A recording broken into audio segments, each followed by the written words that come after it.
नमस्ते सम्पूर्ण टेक्निकल मेरो साथीहरुमा म हो वीरेन्द्र। आदरणीय टेक्निकल साथीहरु, आज म हजुरहरुलाई तपाईहरु प्राविधिक हुनुहुन्छ, तपाईहरु सिभिल इन्जिनियरिङ एक्टिभिटिज र सिभिल इन्जिनियरिङ फिल्डमा एकदम नलेजेबलको साइड काम गरिराख्नु भएको छ भने आज म हजुरहरुलाई चाहिँ विशेष गरी सिभिल इन्जिनियरिङका स्टुडेन्ट मित्र साथीहरु, फ्रेशर साथीहरुलाई सामान्य एक्सेलमा एस्टिमेट बुक कसरी बनाउने अथवा एस्टिमेट कसरी गर्ने, एक्सेलको सिटहरुमा यति सजिलो तरिकाले एकदम सर्टकटमा कसरी गर्ने भन्ने बारेमा चाहिँ एउटा नलेजेबल ट्युटोरियल जस्तो तपाईहरुलाई सपोर्ट गाइडको रूपमा बताउन चाहन्छु। ल आदरणीय टेक्निकल साथीहरु, एकदम बेसिक तरिकाले छिटो र छरितो बुझ्ने र स्ट्यान्डर्ड स्पेसिफिकेसन अनुसार कस्तो तरिकाले एस्टिमेट गर्ने भन्ने बारेमा एउटा डेमो सहित म देखाउन चाहन्छु हैन आदरणीय साथीहरु। ल सर्वप्रथम पहिला त यहाँ गएँ हैन, त्यसपछि म चाहिँ एउटा चाहिँ एक्सेलको एउटा सिटको लागि यहाँ गएँ र त्यसपछि त्यसलाई यो सिटलाई ओपन गर्छु हैन। र आदरणीय साथीहरु, सजिलो होस् भन्ने हिसाबमा मैले तपाईहरुलाई चाहिँ यो एक्सेलको ओपन गरिसकेको छु। यहाँनिर सपोज दैट म एउटा केही कुनै योजनाको नाम लेख्न चाहन्छु, जस्तै हैन इलाम मुनि हैन मुनिसिपालिटी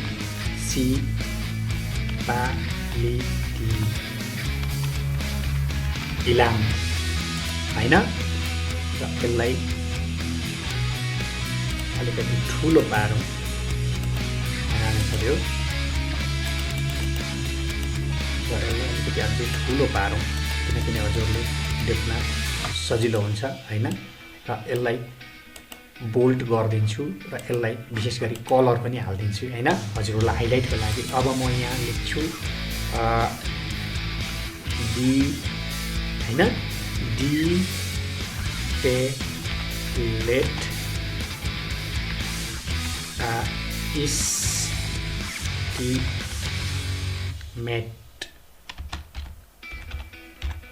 बुक हैन।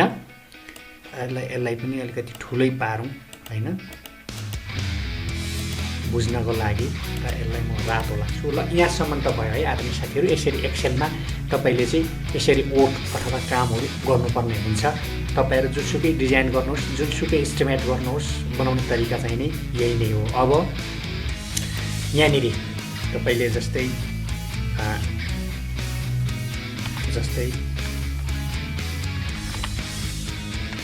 एसएन यो सिटमा एसएन हैन।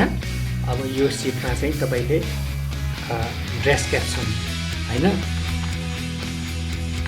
डेस्क्रिप्सन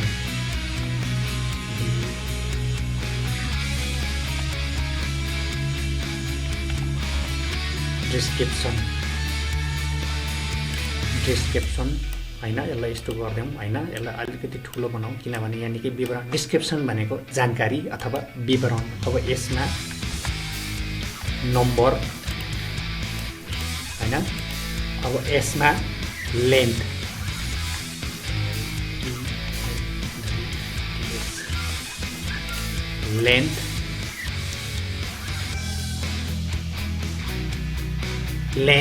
लेन्थ पछि तपाईको ब्रेथ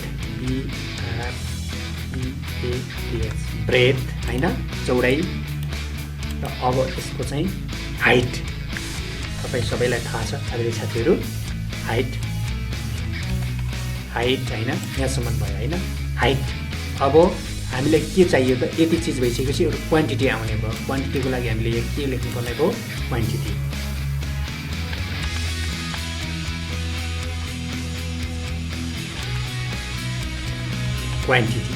हैन आदरणीय साथीहरु। अब त्यो त भयो हैन साथीहरु, क्वान्टिटी त निकाल्ने, तर क्वान्टिटी कुन युनिटमा निकाल्ने? युनिट भनेको तपाईको जस्तै वाटरलाई केजीमा निकाल्न सकियो अथवा लिटरमा निकाल्न सकियो, माटोको काम छ भने मिटर क्युबमा निकाल्न सकियो, अथवा ड्युएसटी पोटासिङ छ भने रनिङ मिटरमा निकाल्न सकियो, मिटर स्क्वायरमा निकाल्न सकियो, आसफल भने घनमिटरमा निकाल्न सकियो मिटर क्युबमा। अब वुड वर्कहरु छ भने क्युबिक फिट मा निकाल्न सकियो, अथवा हैन फिट स्क्वायरमा निकाल्न सकियो। यसै आफ्नो आफ्नो एउटा रेट के अरे युनिट हुन्छ होइन आदरणीय साथीहरू। अब त्यस पछाडि मैले अघि भनिहालेँ युनिट यो एकदम अनिवार्य हो। युनिट पछाडि के चाहियो त आदरणीय साथीहरू? अब हामीलाई रेट चाहियो। यो रेटको बारेमा पनि म भन्न चाहन्छु आदरणीय साथीहरू। रेट भनेको चाहिँ तपाईँको जिल्ला पछि फरक हुन्छ है। जस्तै इलाम जिल्लामा एउटा रेट छ भने फिलिम जिल्लामा अलिकति महँगो हुनसक्छ, थोरै 1-2 रुपियाँ घटी बढी। तराईको कन्टेस्टमा थोरै सस्तो, पाहाडमा अलिकति महँगो। त्यसको ढुवानीदेखि लिएर हरेक चिजहरूको चाहिँ हरेक वस्तुहरूको हरेक सिभिल मेटेरियलहरूको चाहिँ आफ्नो आफ्नो एउटा जिल्ला दर रेट कायम गरिएको हुन्छ। त्यो दर रेट चाहिँ एउटा बुक बनाइएको हुन्छ। त्यो बुकको नर्म्स अनुसार अब त्यसमा रुल नर्म्स हुन्छ, ल हुन्छ होइन, कति राख्ने भनेर। त्यो रेटभन्दा थोरै तल राख्न पाइयो तर माथि राख्न पाइँदैन। त्यसै कारणले यो रेटको एकदम ठुलो भूमिका हुन्छ। अनि रेट पछाडि हाम्रो के आयो त? अमाउन्ट होइन।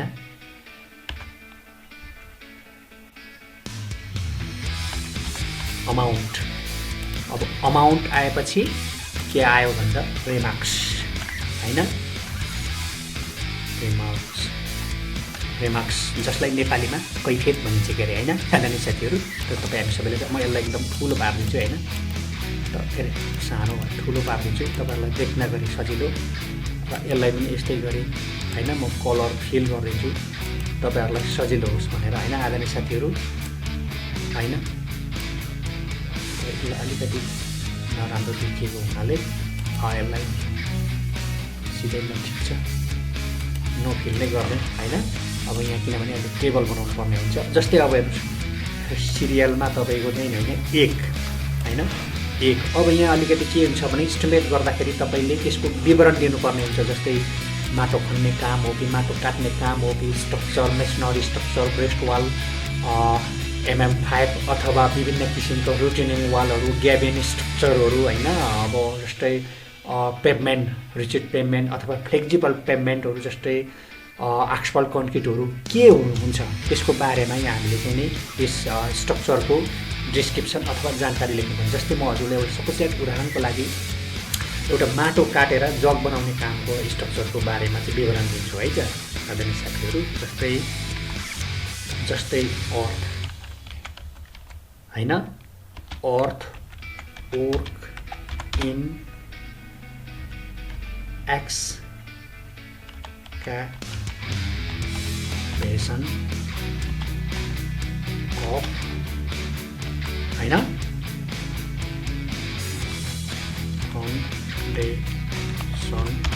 फाउन्डेसन अफ स्ट्रक्चर SFC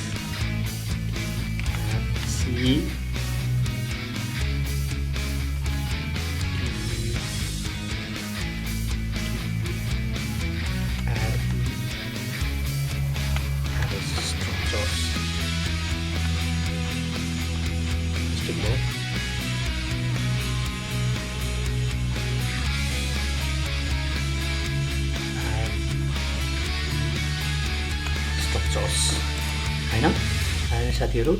अब म यसलाई चाहिँ तपाईँको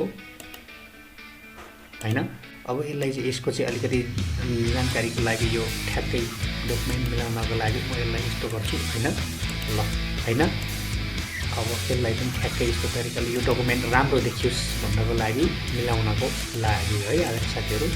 अब यसलाई अलिकति ठुलो पारौँ होइन किनकि हजुरहरूले प्रष्ट देख्न सक्ने होस् होइन। यतिसम्म भयो नि होइन आदरणीय साथीहरू। यसलाई पनि तपाईँको चाहिँ म सेन्टर गर्छु होइन। यतिसम्म भयो है आदरणीय साथीहरू। तपाईँहरूले बुझ्नुहुन्छ नि अघि यतिसम्म भएपछि अब नम्बर यसमा 1 होइन किनभने हामीले सुरुचोटि गर्दैछौँ। लेन्थ आदरणीय साथीहरू तपाईँहरू जब फिल्डमा जानुहुन्छ तपाईँले कुनै पनि इस्टिमेट गर्नुभन्दा अगाडि हामीले राम्ररी त्यसको चाहिँ मेजरमेन्ट गर्नुपर्ने हुन्छ, नाप्नुपर्ने हुन्छ, फिल्डहरू नाप्नुपर्ने हुन्छ। एक्चुअली त्यसको चाहिँ सबै क्वान्टिटीको लागि चाहिँ लम्बाइ, चौडाइ, उचाइ, हाइट सबै हेर्नुपर्ने हुन्छ है। हेरिसके पछाडि तपाईँले नोटबुकमा नापेर त्यही अनुसारको लिएर हामीले इस्टिमेट गर्नुपर्ने हुन्छ किनभने फिल्ड एकातिर काम अर्कोतिर, त्यही भएर फल्ट हुने नहुनेको लागि चाहिँ एक्चुअली फिल्डमा नाप्नुपर्ने हुन्छ। जस्तै कि मैले यहाँ तपाईँलाई उदाहरणको लागि अर्थ work in excavation foundation of structure चाहिँ होइन को चाहिँ नम्बरमा 1 भइहाल्यो। लम्बाइ चाहिँ मैले सपोज द्याट 43 हैन, मैले एउटा लम्सममा राखेको हो। 43 मिटर रहेछ है, यो मिटर है, मिटर। अनि तपाईको ब्रेथ रहेछ यसको चाहिँ 1 मिटर रहेछ हैन। अनि त्यस्तै गरी तपाईको चाहिँ हैन, अब चाहिँ तपाईको चाहिँ यसको चाहिँ हाइट रहेछ 0.675 रहेछ हैन, यसको चाहिँ हाइट चाहिँ। अब यसको चाहिँ क्वान्टिटी निकाल्नु पर्यो है आदरणीय साथीहरू। म यसलाई अलिकति ठुलै पार्न चाहन्छु किनभने हजुरले प्रष्ट देख्नुहुन्छ। र यसलाई चाहिँ अब हामीले क्वान्टिटी निकाल्नु पर्यो। क्वान्टिटी निकाल्नलाई कति सजिलो छ हैन, यसलाई फर्मुलामा राख्नुहोस् हैन। अनि तपाईको चाहिँ यसलाई के गर्नुहोस् भने हैन, यसलाई के गर्नुहोस् भने तपाईको चाहिँ हैन यसो गर्नुहोस्, length into breadth into height enter गर्नुहोस्। यति गरिसकेपछि तपाईँको हेर्नुहोस् त आदरणीय साथीहरू क्वान्टिटी आइ नै सक्यो हैन, 29.025। अब यसलाई तपाईँको अलिकति यो घटाउँदाखेरि पनि हुन्छ हैन, अथवा 2 डेसिमल अथवा विशेष गरी हैन 3 डेसिमलमै राखेको राम्रो हुन्छ किनभने क्लियरली अथवा एकदम स्पष्ट हुन्छ भन्छ। अब मैले यहाँ युनिट चाहिँ तपाईँको के राख्नुपर्ने हुन्छ भने मिटर क्युब।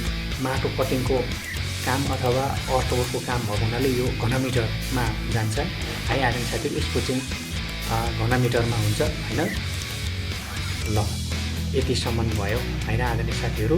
अब मैले यसरी घनमिटरको यति 29.025 घनमिटर चाहिँ मैले चाहिँ यसको क्वान्टिटी निकालेँ हैन आदरणीय साथीहरू। अघि मैले रेटको कुरा गरेको थिएँ नि।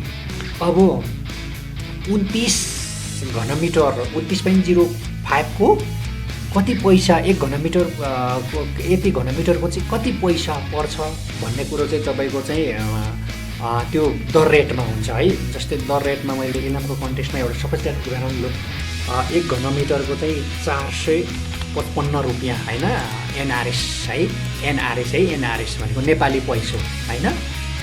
नेपाली पैसो चाहिँ माटो काटेको र जग तयार पारेको काम चाहिँ तपाईँको चाहिँ यति 455 रुपियाँ रहेछ हैन 1 घनमिटरको। अब यसको त सिधै तपाईँको त निस्किहाल्ने भने हैन आदरणीय साथीहरू।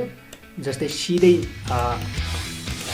यसको चाहिँ निस्किहाल्ने भने हैन आदरणीय साथीहरू। यसको चाहिँ अब रेट निस्किहाल्ने भने हैन।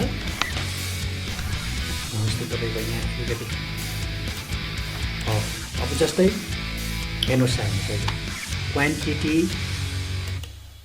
हैन इन्टु 455 गऱ्यो भने हैन त आदरणीय साथीहरू यसको चाहिँ पैसा निक्ल्यो के। यसको चाहिँ 29.55 को कति घनमिटर निस्क्यो, के अरे कति पैसा निस्क्यो, एमाउन्ट चाहिँ निस्क्यो भन्दाखेरि हेर्नुहोस् त 29 घनमिटर 29.025 को 1 घनमिटर बराबर 455 रुपियाँ छ भने हेर्नुहोस् त यहाँ 13,206 रुपियाँ 38 पैसा चाहिँ यसरी चाहिँ ठ्याक्कै यसरी निकाल्न सकिन्छ। डियर टेक्निकल आदरणीय साथीहरू अति सजिलो छ क्वान्टिटी निकाल्न। यो घनमिटर अथवा घनमिटर भयो, मैले युनिटमा चाहिँ हैन यो माटो कामको घनमिटर हो। जस्तै रिबारहरूको हैन केजीमा निकाल्न सक्छ, क्विन्टलमा निकाल्न सकिन्छ, टनमा निकाल्न सकिन्छ। बिटुमिनहरू तपाईँको केजीमा लिटरमा हैन, डिभेस्टीहरू मिटर स्क्वायरमा निकाल्न सकिन्छ भने आस्फल्ट कन्क्रिटहरू घनमिटरमा निकाल्न सकिन्छ। विभिन्न किसिमको आफ्नै युनिट हुन्छ हैन। त्यसकारणले तिनीहरूको आफ्नै किसिमको रेट हुन्छ।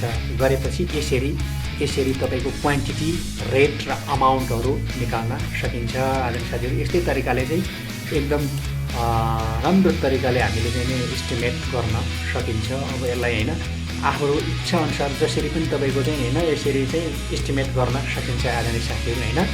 यस्तो तरिकाले ठ्याक्कै एस्टिमेट गर्न सकिन्छ। विशेष गरी फ्रेसर आदरणीय सिभिल इन्जिनियरिङ टेक्निकल फ्रेसरका स्टुडेन्ट साथीहरू तपाईँहरूले एस्टिमेट यस्तो तरिकाले गर्न सक्नुहुन्छ है एक्सेलमा है। र मैले आज तपाईँहरूलाई छोटो नलेज र चाँडो एकदम सिम्पल तरिकाले सजिलो तरिकाले होस् भनेर मैले तपाईँहरूलाई सिकाउन खोजेको है। त्यति भन्दै आजलाई यस भिडियोबाट बिदा हुन चाहन्छु। फेरि नेक्स्टमा अन्य सिभिल इन्जिनियरिङ एक्टिभिटिज सम्बन्धी हजुरहरू समक्ष भिडियो लिएर आउने नै छु है आदरणीय साथीहरू। हस्, धन्यवाद, नमस्ते।